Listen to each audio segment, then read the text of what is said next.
Okay, so we want to find out what is the derivative of arctangent of x. I didn't know how to do this during practice exam, so here is my practice.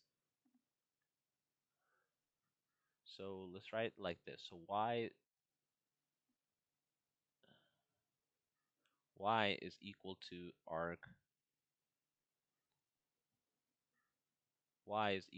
arctangent of x.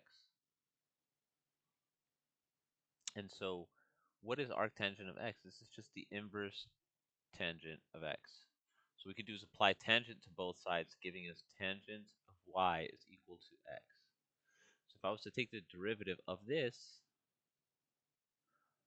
will give me secant squared y, then times the derivative of what's inside, which is dy dx.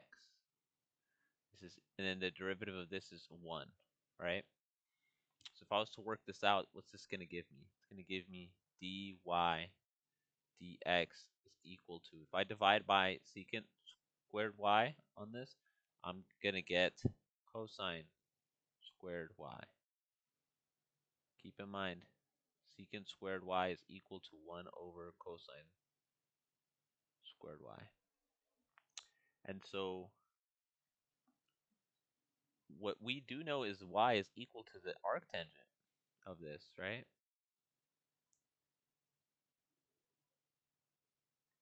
Or the inverse tangent of x.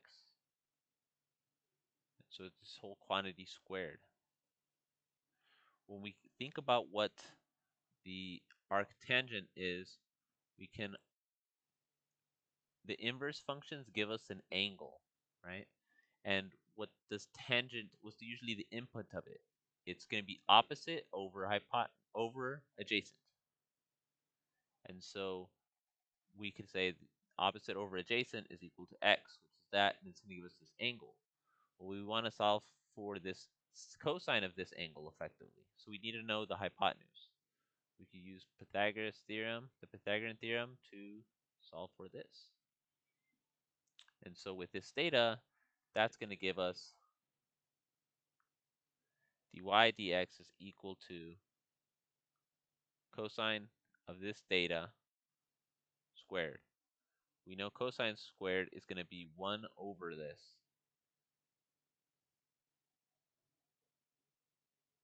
This is whole quantity squared.